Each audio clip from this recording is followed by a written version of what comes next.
This program is designed to provide general information with regards to the subject matters covered. This information is given with the understanding that neither the hosts, guests, sponsors, or station are engaged in rendering any specific and personal, medical, financial, legal, counseling, professional service, or any advice. You should seek the services of competent professionals before applying or trying any suggested ideas.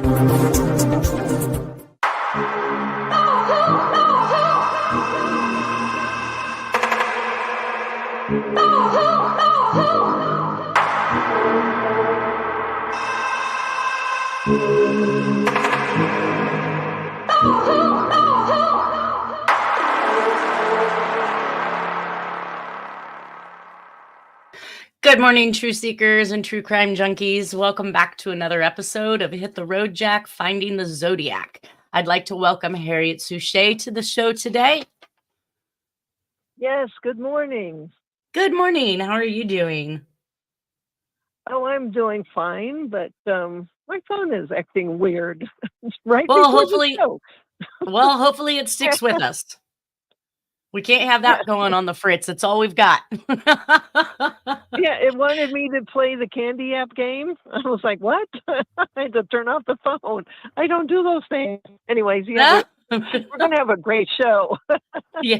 Yes, we are. We have some very interesting things going on today. At the top of the laundry and research list is a YouTuber comment. Now, of course, it doesn't actually give me a name for this individual. It's at user FH4NB. I like that my initials are in their username, 8XW3V. Anyways, they said, been saying it for years. Zodiac cases is FBI cases. Good job, Nanette. Now, I'm not sure what they mean by Zodiac cases is FBI cases. Do you? That was my comment. That's your comment? Yeah, and wouldn't let me put in my name. But anyways, yeah, that's my comment. Oh, nice. Well, then I'm asking the right person. What do you mean is FBI cases? Well, we've been saying that for the longest time, and every time it shows up, you got the F. You know, even Dennis was saying these been FBI cases because you got the FBI files that have all the evidence. So, and or at least were copies saying, and photographs. You know, like, go ahead. Sorry. What I'm going with is that, you know, Tom Voight and crew and all these other people were claiming that it's only San Francisco, Napa, you know, local jurisdictions cases. But, you know, you keep seeing that the FBI has the evidence. So it's been their cases all along. Right. And literally speaking, when you cross-reference these letters from different states, once it crosses the state jurisdiction, it becomes FBI to begin with. So a serial killer would also be FBI. You know, they would have automatic jurisdiction. It's no longer a case of a single killing that occurred in a town for a local jurisdiction. We have multiple killings in several jurisdictions. And I would think that that's when the FBI is actually called in. Mm-hmm. And it's funny that you mentioned and brought up Tom Voight because you're going to love this. So I'm sitting here the other day and I get a notification from my message board, and it says it's Tom Voight who is requesting membership to the board. And I thought that's rather odd. First off, we are not Tom Voight's favorite people by any means. He did not give two licks or shits about Dennis Kaufman. He doesn't believe Jack Terrence is the suspect or a good suspect, if you will, for the Zodiac Killer cases, even though we have the most evidence on any one person there is. So I emailed and I asked, you know, what's your intentions? I know we're not your favorite people. What are your intentions for applying to my message board? Which I did not get a response to. And I thought it was interesting because the email address that's being used for this is posting-sinker. It looks like 0L or 0I at iCloud.com. So clearly, posting sinker sounds like somebody nefarious who wants to come in and sink our posts, right? Yes. You know, the old time inflaming the message board. You know, Exactly. that was their tactic. Well, so either this isn't Tom Voight. I mean, I highly doubt he's requesting to be on my message board. There's not a lot going on there. Terry does some posting still, and I put up the new videos each time they come out, but I don't really actively use it anymore since I'm doing the podcast and getting the information out this way. People are welcome to go to the message board and ask questions. I'd be happy to answer them. It's at what is that? Toolbox. Website Toolbox. Website Toolbox, yeah. Yes. You can look and find I my message. I've been there for a while, but I know it. Right? Yeah, I don't know it. Like I said, everything's on auto, right? You just click a bookmark and it takes you to it, and I don't even have to know it anymore. But I believe it's Nanette B website Toolbox. But either way, I thought it was interesting. If it's not Tom Voight, he is welcome to reach out and say somebody's trying to scam us, because that's typically what's going on. Like I said, I don't believe that Tom Voight is actively attempting to be a member of my message board by any means. It's just interesting that the person has used Tom Voight's name, and I'm not sure if they've spelt it correctly. How do you spell Voight's last name again? I believe it's Voigt, but I've also seen it spelled Boight. And I think how Jack spelled it too. So that's how it's spelled on this particular request, Voight. And I do have the option to ban this person, because clearly, I mean, if it's Tom Voight and he wants to have some questions answered, then I am not opposed to that. But if it's somebody pretending to be Tom Voight just to inflame us, or to, you know, cause more drama, be one of those trolls that we talk about, then Tom Voight should know somebody's out there impersonating him and attempting to, you know, mess with us again. Anyways, next order of business at this point, I was extremely excited. I received a letter back from somebody who has been in prison for more than 30 years. I did a handwriting case that identified a police officer who had removed a vial of blood from evidence. And in the case that actually where he was convicted, they had used DNA and found, or claimed to have found, his DNA at the scene of the crime. And he had, in the testimony, the technician who had withdrew the blood had indicated there were 2 vials that were taken, one for DNA typing and one for whether or not there was drugs and alcohol in the person's system. So 2 vials had been taken. However, the police officer who had removed one of the vials, and that's the handwriting that I made the identification on, the evidence logs were completely skewed. There was more than one. There were erasures. There was whiteout. There was replaced information. So I'm looking at 3 different evidence logs, but the one that is really in question, it has the police officer's handwriting on it stating that he removed 1 vial of blood, and then attempted to state there was only ever 1 vial of blood that had been withdrawn. However, the technician indicated in his own testimony, and I was sent that testimony to see it, that 2 vials had actually been drawn. So where did the second vial go is the question. Well, the individual had also sent the DNA reports to an independent lab who found that the degradation of the blood sample was identical between what was left at the crime scene and what was in the vial. And the only way this could be possible for them to have exactly the same degradation is if the blood at the scene of the crime was the actual blood that was in the vial. So I got a letter from him. I'm very excited. It's giving me goosebumps. It says, "Dear Miss Bartow, on 7/15/2024, I filed petition for writ of habeas corpus in the Santa Clara County Superior Court to vacate my conviction under newly discovered evidence of actual innocence. And I want to thank you again. Thank you so much. And I will write you more when I receive a response from the court." Oh my goodness. If I am able to assist this individual in any way of clearing himself and of it, and him actually being innocent of a crime that he has spent more than 30 years in prison for, then I think that I have actually done my job. And I feel great about that. So I'm looking forward to his response once he gets a response from the court. Very exciting. Props to you, girl. Okay. Well, all I did was my job. I mean, I don't even want to have, all I did was my job, which was identify the handwriting. And I hope that that is in some way going to at least get him before the court again to be able to present the evidence of the DNA and the things that clearly are going to show that he was set up, basically, that this vial of blood had been taken and used at the crime scene, then recollected and presented as evidence for him being culpable for the murder when he wasn't. All right, so that brings us to the SLA letter. Yeah, this is where things start getting interesting. So February 14th of 1974, the SLA letter is received. It's postmarked February 3rd of 1974, and it says, "Dear Mr. Editor, did you know that the initials SLA, Symbionese Liberation Army, spell SLA, an Old Norse word meaning kill a friend?" And it's sent to the editor of the San Francisco Chronicle, San Francisco, California. Now, this is at the point in time when we see Patty Hearst being abducted by this SLA. This is when we start to see the letters going out to Hearst about where we know where your daughter is, all of the great things that are going on at this time that wraps up the Zodiac around the media and Hearst, like we've been talking about.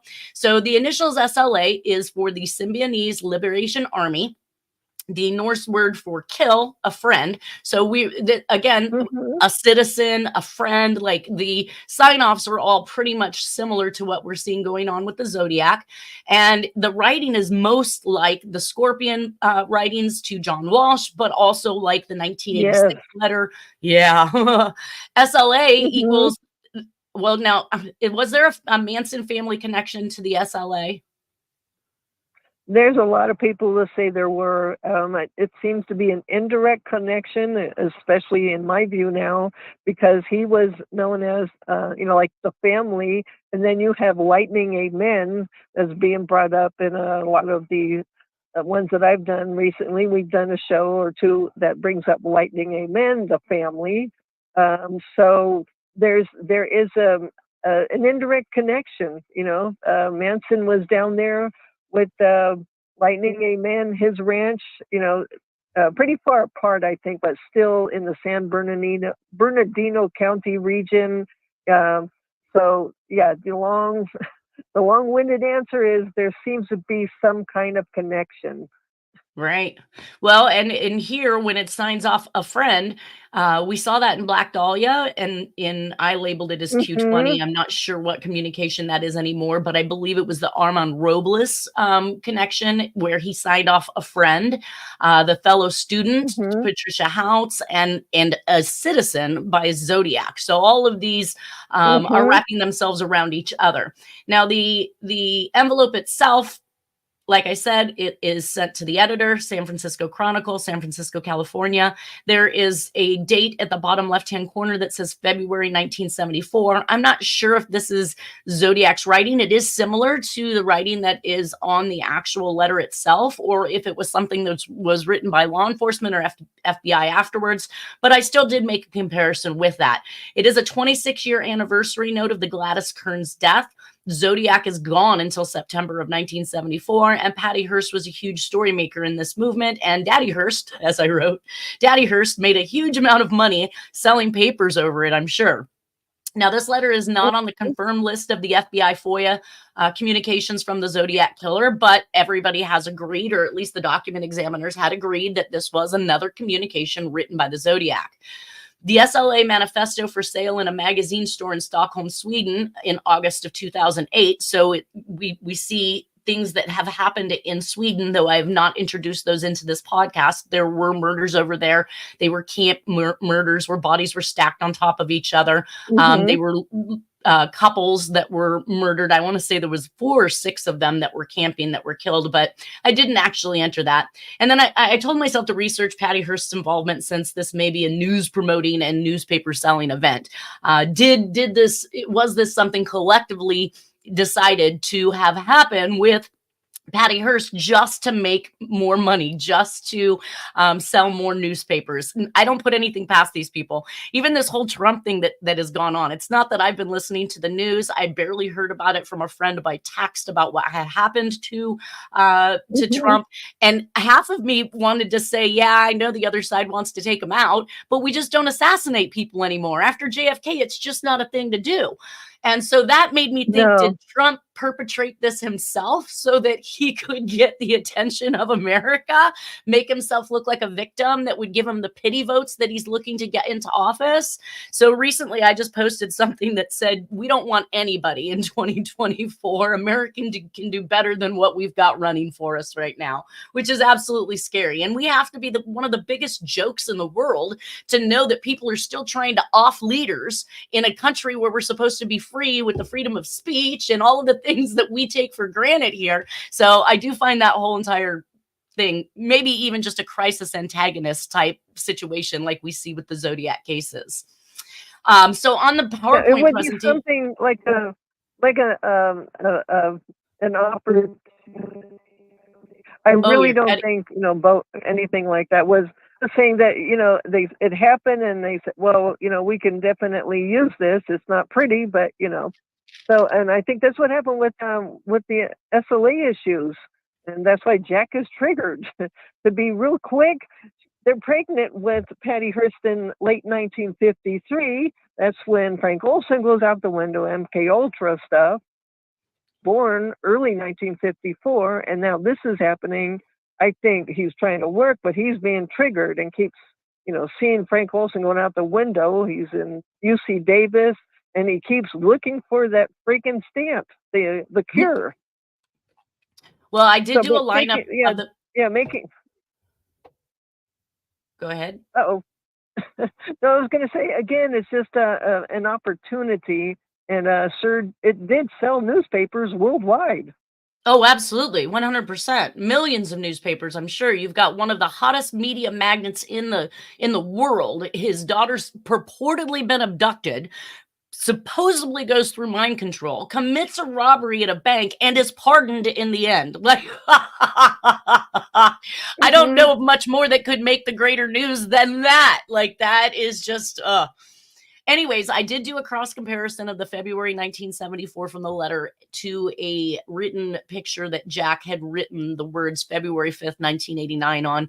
I can see that the B is slanting in the same direction. The bowl of the B is actually protruding in a similar area. Now, of course, there is a lowercase e in Jack's and a capital E in the one that's in the Zodiac, but the capital letter F, again, is very similar, not only in slant, shape, size, form, relation, spacing between the crossbars. Everything is pretty much very consistent with Jack's handwriting. Now, this brings us to the solve that you have for this particular communication.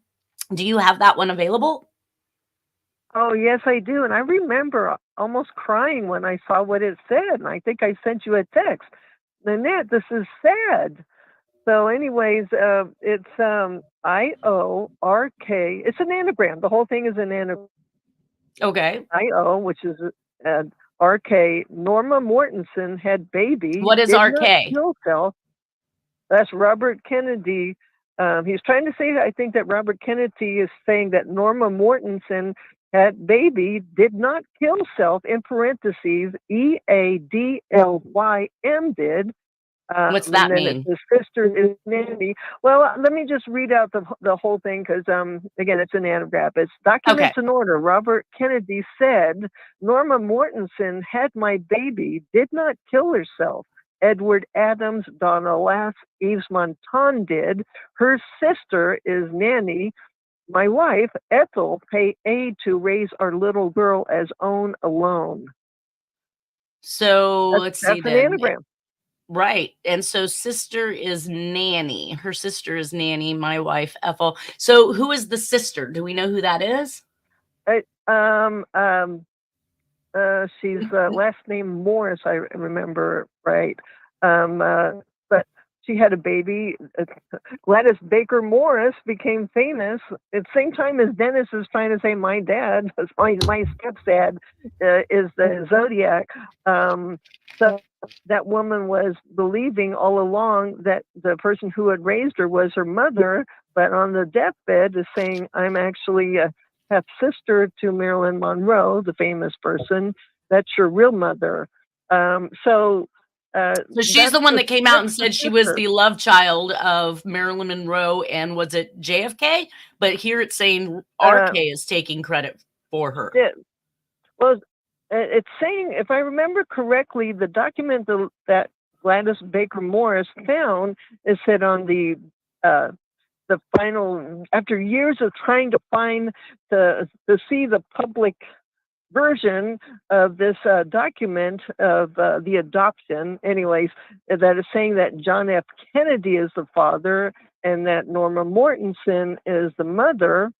But this is saying that Jack is saying that this is a Kennedy baby, and it does make sense that Marilyn is going to protect the real father because she doesn't want him to be killed, And so I'll just say it's John F. Kennedy because they're going to kill him first. And they did. And, all these people died. Yes. Yeah. So RFK and JFK are both dating Marilyn Monroe at the same time Giancana is, correct? Yeah. And Giancana is, I picked up early on that Giancana is pissed as hell that he couldn't make her pregnant, but a Kennedy could. Yeah. And, it's a shot in the dark. I mean, it's not like a dog where I don't suppose it's like a dog where, multiple males can knock up one female with, different puppies in a single litter. So it has to be somebody. Yeah. All right. So that brings me to this next one. It's a writing on the wall, I believe, from SLA you had down, which was every day.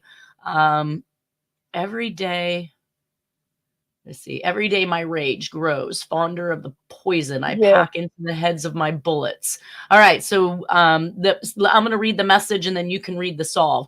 So it says, every day my rage grows fonder of the poison I pack into the heads of my bullets. We are getting ready to strike for the loss of our comrades, brothers, sisters, prisoners of war. The bitter anger we feel is juicing in our veins with a storage full of hate. So XX crash will be deadly. What's XX crash will be dead? Oh, Twin Towers. Is that I see what you've got. All right. So do you have this one available to read? Oh, definitely. It's just an anagram. And that picture that I sent you is from theydon'tlikeus.com. And it's a very poor quality picture. But to make a long story short, I think that this is a fax that went out and then he ripped it up, put it on the wall and, glued this. And then that's a picture of that. But anyways, it's R.H.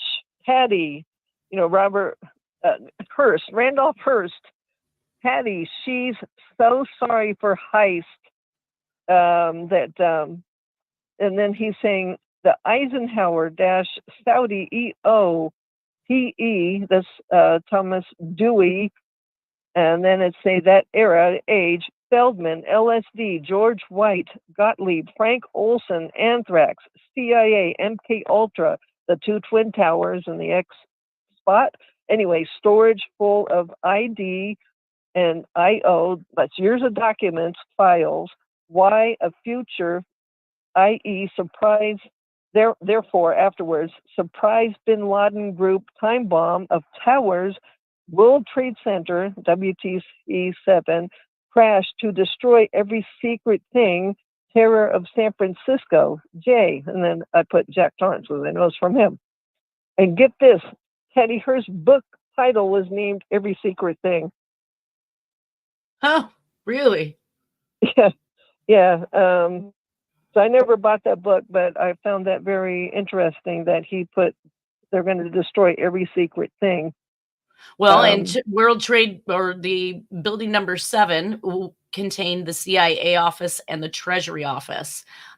Information or reports at that particular point in time was that the Bush family had absconded with $270 trillion worth of America's Social Security funds. I would assume that the only way to get rid of all of the information without somebody finding some misfiled documents would be to crash it to the ground and destroy everything. Sorry. Well, phone delay. Yeah, we can't But talk when over he's each doing this, we can't talk over each other or nobody's going to hear us. yeah, yeah. Well, Yeah, World so Trade Center 7 wasn't built yet when he did this. no, not at the time this letter is written. So that's an Yeah, so extremely he's knowing interesting. yeah, he's knowing that this is coming, and he's trying to find the cure for himself and all kinds of other people. Well, and maybe this again is how the FBI has kind of labeled this as the Zodiac knowing about future plans of things, or at least uh, telling the world through his communications what's coming next. And again, on the outset, if you're looking at these communications, they do not explicitly say that anybody is next unless he actually says the word next. So for them to know that he is seeing things in the future or predicting things in the future through the communications means that they are literally getting some type of solve or code from these letters that are giving them that information. Okay, so the next one is another SLA letter, and it says, "Dear Hearst family, I am white, and I am sorry I joined the people who have your daughter. I saw her Wednesday, and she was all right. She is brave and beautiful and innocent." And this really strikes home with the Sherry Jo Bates typewritten letter, because this is also a typewritten letter, but talking about innocence and beautiful and all of this stuff. It says, "Don't let her marry that woad man. He talked to your brass last month and said how to set it up. He said if he marries her, he must have enough money to hold up his head. He got his idea from Miss Angela Davis, who gives orders and ideas to our brass. I am so ashamed to belong. I am trying to get out easy, but God help me if they find out I write this. They are animals, but I don't think they will hurt her. God bless you and God forgive me, a friend." So again, we're seeing the words "a friend," just like the letter that was handwritten. So this ties back, and it's written to R.A. Hearst family, 233 West Santa Ynez Avenue, Hillsborough, California, 94010, and then 2 question marks. And it says for FBI or family. So it literally in the bottom left-hand corner, kind of like in the Sherry Jo Bates letter where he CC'd the police department and the Riverside Press. So you have a solve for this one as well. Do you want to read that one? Yes. Yeah, this one was pretty much an anagram also of all the misspelled stuff. Anyways, I'll just read the solve. It's IRH, Randolph Hearst, telephone, Raphael, stamp, got Hearst in parentheses, Ohio house, your daughter not safe, weed sister, Kathleen, a.k.a. Sister Susan, of the family, in parentheses, San Bernardino, and ellipsis or a pause, ... In February 1970, commission baby, father, POW, famed, freed from Vietnam, Barry Mills, Aryan Brotherhood, Lightning Amen, Louis Beam, dash H. Dean, that's Harold Dean Klaus, to let son marry Tina Lynn for sterile Hayden, Idaho pastor, murder, and then it's drop Holly Marie, Santa Fe, New Mexico, as to where is the remedy. Now he's asking for the remedy again. 1949, Dewey, Gottlieb, White, Ira, and that's Ira Feldman. Anyways, Frank Olson, me, LSD Saudi dash DDE, EO, that's the Dwight Eisenhower execute order, United Airlines, American Airlines, Twin Towers, ellipsis, pause, thought you have saved the Modus Tollens LSD. That's the reverse of the order. Did you save it? Did G.H.W. Bush, Daddy Aid, have it? Oh, how I wish I had saved some. Shitty thing to do. I owe you. Or Nixon game up August 8, NSJWC. And that was just anagramming all of the typewritten matter on the particular letter. So it Yeah, calls out pretty much. Bush and the Bush family, and it talks about the Saudi involvement in the LSD, and then obviously the other individuals. So why is it bringing up Barry Mills of the Aryan Brotherhood and Lightning Amen? Well, they're going to. These are people that are into trafficking people for money. I think that's pretty Oh, much it. So, and then that baby isn't even born yet. That's well, baby it's Holly. That's interesting that you say that yeah. because I did have a YouTuber comment and I didn't get it into the presentation today, but they did actually mention human trafficking and they are referencing, I think, the Saudi area. So, for whatever reason, people are definitely finding some type of connection to the Saudi area and human trafficking. And we're hearing this kind of over and over again through different methods and different research. All right, so that brings us to, Mhm. it looks like letter from a friend to R.A. Hearst family. This was just the envelope, and you have a solve for the envelope as well, correct? Yes, I'm looking for that. Hold on a second. It's the envelope. Ah, come on.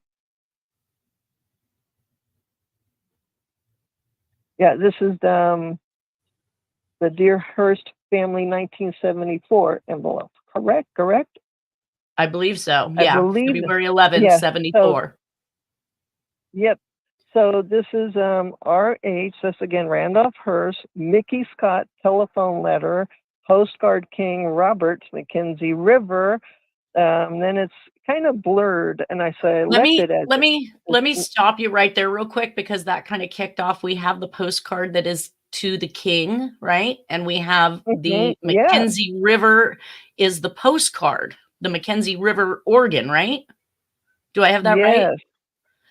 So, Yes, okay, so keep he's trying going. to clear. He's trying to clarify that he sent information about this and this, and they picked up that they used this particular postcard thing. Anyways, so it's got 91 EST, which is supposed to be part of West Island, 8C Raphael small Cowper Madonna stamp 94170 sent to Bruce Ivins, Lebanon, Ohio. We got Hearst, UTI, that's under the influence.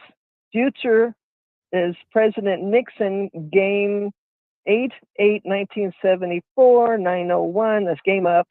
And then it's he's saying that more future is IBTU Hoffa and Giancana, and that he's doing something with SP4 Coon Driver. He's saying NASA Moon Quest, Columbia Broadcasting System Singer Pearl, University of Texas Avenger Robert Abel, Lightning Amen, commissioned by the Family for Sterile Aryan Nations, Church of Jesus Christ, Pastor Hayden, Idaho, future victim Harold Dean Klaus, Mary Tina Lynn, hit, and then it says there's going to be a hit. Anyway, Sister Susan going to drop off baby, Santa Fe, New Mexico, sign up infant for adoption. And then it's saying big SOD, that's Operation Big. Anyways, then he's trying to say something about the three, Ira Feldman, Sidney Gottlieb, George White, afraid of Olson quitting profession. That's Ira Feldman, fit, LSD, liquor, drugged, Frank and I. Then he's asking about that stamp again. Can't stop us, Bin Laden G, UTI, Saudi EO, destroy, and then he's naming the billions of stuff that's going to be in there. 3,066,890,000, and then it's Dewey Files, and then he's bringing up a World Trade Center What was the 0911. 411 dial? It says 411 dial. Oh, that's the information that they were using 411 to get information on all kinds of people and using it to track people. And there's billions of these documents. He's saying, wow. Gotcha. And then Okay. he's saying that. Then he's saying there's going to be one. Oh, for Tower One, it's American Airlines. Flight 11, 9:59, Tower 2, United Airlines, 175, 10:28 a.m., United Airlines 93 PA, 10:03:11. Then he's saying about Tower 7 going down at 5:20 and 33 seconds, I believe. And then he's saying fire, terror, and then he's saying all kinds of stuff. But he's saying UER, where's the remedy? He's screaming again, where's the remedy? And so if US UTIRECIAUIR. So what is that? Yeah. If US if us are UTI, under the influence, RE the CIA stuff, where's the remedy? He's saying a whole bunch of people are under this. So he's not only looking, I'm picking it up now. He's not only looking at for himself, he's trying to find the remedy to stop all these others. So in this how many people? In this anagram in 1974, he's actually naming the airline, the flight number, and the actual time that these planes are going to hit. Yeah. And I was shocked to see he's saying that there's going to be one going down in PA exactly when it went down, 10:03 and 11 seconds a.m. And did building number 7 go down at 5:20 and 33 seconds p.m.? Were you able to verify that? Oh, yeah. Yeah. There was actually two explosions, some people say so, but this one, he's clarifying it is definitely 5:20 p.m. at 33 seconds. There's some video of some woman being How could he know this? The thing went down. How could he know the precise time and the flight numbers and the airline that it was going to be part of? Well, this is giving me chills, but if I'm understanding correctly, he's saying these are time bomb types, and this is stuff that was going to be installed but was already being installed. He's saying in Tower 1 and Tower 2. And there's even a film with Trump talking about how he saw right after 9/11 the beams. He said that the holes in those beams that he saw, it looked like there were time bombs or some kind of bombs in them. So we got Trump even saying something right after 9/11 about it. It appeared in his professional opinion it could have been, a bomb bringing it down. So, gotcha. But it's pre-timed. They were able to do all kinds of things with computers even then. So, right. Wow. All right. Well, that brings us to the next letter. And this is another typewritten letter that says, Dear Hearst family. Oh, no, this is the same, but it looks like you have a second solve to it. Hi, Randolph Hearst, telephone, letter, Xerox, copy, facsimile, Raphael stamp, got Patty Hearst, went to a house in Ohio. Your daughter's not safe. Did we already read this one? Yeah, I think we did. The same one. Yeah. You just probably got a cleaned up version. Yeah, it is. Oh, I wish I had saved some shitty thing. I owe you. Okay, Jack Terrence. All right. Well, that brings us to the next murder, which we do have an unsolved murder on March 6th of 1974, 20 years of age, Nancy Easton. She had a single stab wound to her chest. This is why I included this, because we have at least 3, I believe, other particular murders where a single stab wound to the chest was what killed them. And in some of the cases, individuals did not even know that they had been stabbed until they collapsed, or the people they were walking with or that was around them were not aware that they had been stabbed. It was such a small hole. There wasn't a lot of blood. So people are trying to revive somebody they think has passed out when literally their heart has been punctured by this single stab wound. So this was done on 65 Cedar Way, Twin Peaks, and the house was then set on fire. So she was basically killed in her home. Then the house was set on fire. The interesting part of this is that she is actually dating a guy named Buzz Teeter, who works for the U.S. Forest Service with William Houts, which is Patricia Houts's father, who actually died in 1975 and worked for the California Forest Service for over 25 years. There is also some connection to the, where did I have that on here? Something to do with TRW, which was a company that was working closely with NASA and helping them to build their computers before they got rid of the TRW and started using IBM. So that takes us back to that kind of IBM information that Terry Batcher was talking about. So it says here, Twin Peaks, it's time for FBI agent Dale Cooper and Sheriff Harriette Truman to once more begin unraveling the weirdness surrounding the murder of Laura Palmer as Twin Peaks returns to television tonight. So, of course, they're juxtaposing this particular murder of Nancy Easton to what's going on in the movie show Twin Peaks. It says, but even as these characters sift through the even more complicated clues in their fictitious mystery, people in the real Twin Peaks may be recalling their own town's own unsolved murder, the one that claimed the life of 20-year-old woman in 1974. Nancy Lynn Easton's body was found March 6th that year in the burned out remains of the home where she lived on Cedar Way. Although arson was suspected early in the investigation, it was not revealed until a month later that Easton had been killed before the blaze. Sheriff's officers have never released the cause of death in the still open case, but Imogene Easton, Nancy's mother, said her daughter was killed by a single stab wound to the chest. Nancy Easton, like Laura Palmer, was a beautiful young woman slain in Twin Peaks, but there the similarities end. So basically, they were just bringing this back up to let everybody know that there was still this unsolved murder of Nancy Easton. And I didn't find it to be a simple coincidence that she was stabbed a single time in the heart and that her boyfriend worked in the Forest Service, which we know Jack is closely related to, likely had some keys to some of the gates to get himself in and out of different places. But he's very, very, I lost my little train of thought there. He's all of these different locations where camping may be had. He is very familiar with these different types of areas. So, and then we have another. Well, you can. Oh, go ahead. You go ahead. No, I was bring up there is a camping spot not too far from San Francisco. I think that would be Tamalpais and those areas. So yes, and Tamalpais listed on that's what I'm bringing up. Yeah, because I used to live there. So, but it's possible. A lot of things. Well, and we know that the Zodiac said that they were going to look like fake fires and accidents, and we had the by knife, by gun, by fire type things. So fire plays directly into this. We have a second murder around this time frame where a woman was found dead in a fire who was strangled. So police homicide detectives disclosed yesterday that a 63-year-old San Bernardino woman, first thought to have accidentally burned to death at her home 2 weeks ago, was strangled.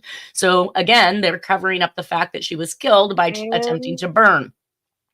Chief Louis Fortuna said, yeah, exactly. Chief Louis Fortuna said pathological studies of material taken from the body of Belle Brizardine of 1632 West 27th Street showed evidence of foul play. Her body was discovered in the charred ruins of her home September 7th. Investigators said that at the time that it appeared to be an accidental death. Detectives say they have not yet determined the cause of the blaze, which gutted the interior of the home, but based on cause of death, they said there was a possibility of arson. Fire department investigators said the blaze appeared to have started in the living room of the home and smoldered for several hours before reaching flash point. The woman's body was found curled around the refrigerator in the kitchen. Detectives said pathology work on the body was done by Dr. Irving Root. So we have another one that's happened just like that. Now, what was this? Okay. So that brings us to March 17th, 1974. Jack has a criminal complaint filed against him by El Dorado County, which covers the Placerville area. So now we know he's up in Mount Auckham at this point, which is the Placerville area. He is arrested for a misdemeanor for poaching with Ronald Lee Steenbergen, which I believe that is Nora's sister's husband, correct? Yeah, I believe so. And Stephen Ray Dodson. So trial is set for July 10th of 1974. This is my second run-in with Ronald and substantiates the presence of Jack in Nora's life. The best friend story, so I'm not sure if this is Jack's best friend, but if you're going to get caught busted, or if you're going to get busted poaching, it's probably with your best friend. I'm just going to say.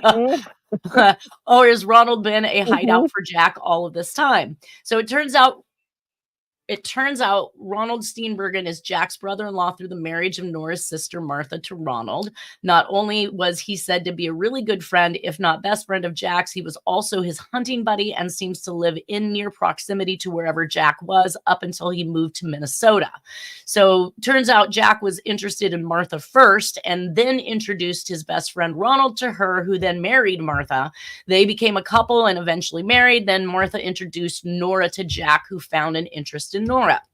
Now, what I did note on this particular complaint is that he has now been arrested under the name Jack W. Terrence, spelled Terrance. So this is the, I believe, third time we've seen him convicted of a crime under a name that is not his. So no wonder every time I had a private investigator run the background on Jack, we never found any criminal convictions. I think maybe a speeding ticket or something like that, but just none of the stuff was coming up. And it wasn't until I thoroughly read these documents to determine that it's not even under Jack Terrence's real name, which again must mean that he has identifications that list this name. Now, this brings us to possible with this guy. Exactly. So now this brings us to the purchase of his blue Dodge truck with a white camper shell, and we do hear sightings of this from witnesses in regards to some of the murders as we go through. I will cover any witness statements that talk about the blue pickup truck with the white camper shell, but we can see it here in this picture on the presentation. Jack is still in the Mount Auckham area where he buys a pickup 12 days after being arrested for poaching. He buys this truck, and it looks like he's planning on leaving. He's got everything set up. It looks like he's around a lake. I'm not exactly sure which lake this is, whether or not it's South Lake Tahoe, but he's not far from it if he's in the Placerville area. I'm going to guess he's maybe about an hour from South Lake Tahoe? I believe so, yeah. So it looks that far away. Right. And it looks like he's purchased this truck from a relative. It may be the father of Nora, because we know that he purchased the 12 acres up in Mount Auckham, I believe, from her father. And it says Alfonso Cosme Chacon. And I believe Chacon is the maiden name for Nora, correct? Yes. All right. So, and as we discussed before, Dennis had said that Jack would take them out in the middle of nowhere, in the middle of the woods after arriving at the camping location, but take them off in a direction, drop them, and expect them to find their way back to camp. So he was basically attempting to train them to be orienteers when they were really young children, using either a radio or other apparatuses to kind of track the directional or the direction that they should be going in to find their way back to camp. But how scary would that be as a kid? I mean, I would think that's worse than a corn maze, right? You can't get out. You can't find your way back. You don't know where home is. All I know is you're bringing back some memories of my mother being a Boy Scout den mother, and they were teaching them at 6, 7, 8 years old. So, but that's more professionally. That's just, dropping the kids off, find your way back, kids. Good luck. That's not right. How scary would that be? I mean, I think that's just as scary as being tossed into the water when you can't swim and told swim or die.